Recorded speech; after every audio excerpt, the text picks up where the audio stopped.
has the effect, the constructive effect that you want it to have. Everything in the code book is a suggestion.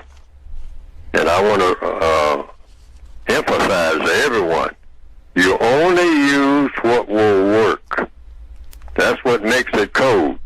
Code is an abstraction. In other words, no part of a code means anything unless it means something. And what it should mean is that it's something you can use, that when you use it, it works. Otherwise, it's not code, even though it's written in the code book. If it doesn't work, you don't use it. If you don't think it will work, you don't use it. But I have been asked that question, in a reference.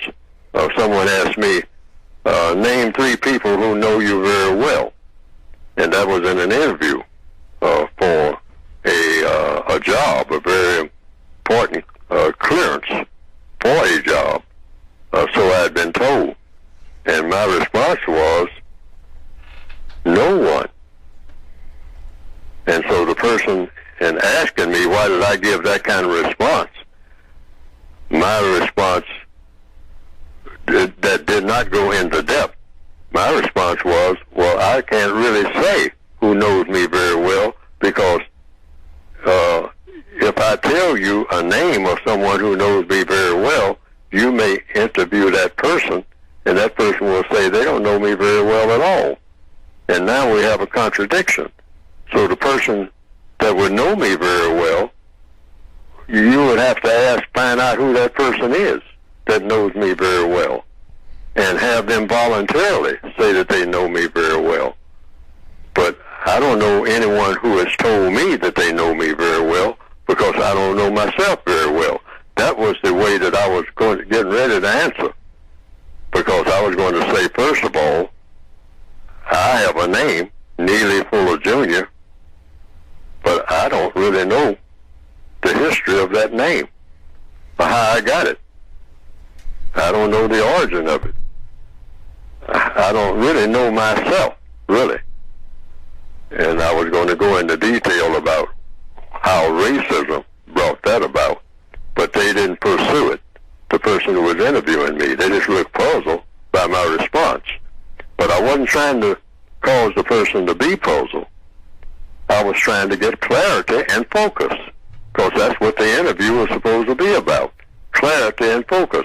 And I was told that I couldn't make any false statements. So to say that I know 3 people very well, or 3 people know me very well, how deep is a well? I mean, even the words that were used. I was thinking about whoever made up this poem didn't really think it through. Name 3 people who know you very well? I mean, can you actually do that under oath when you may not know yourself very well? And how deep is a well?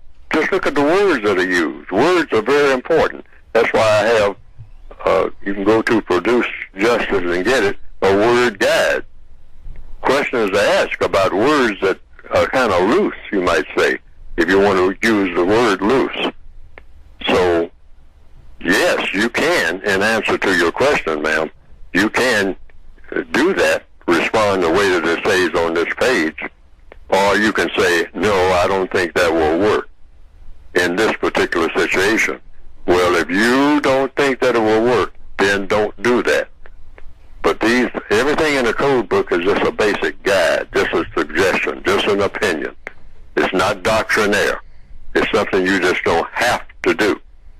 It's something you think about doing, and after you think about it, you use it if it will do what?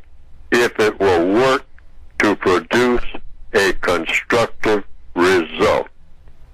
And that applies to anything that you say on your own, because a code is not just what Neely Fuller wrote. A code is just doing what works in the most constructive manner. That's all a code is supposed to be for victims of white supremacy, or for people who have correct intent anywhere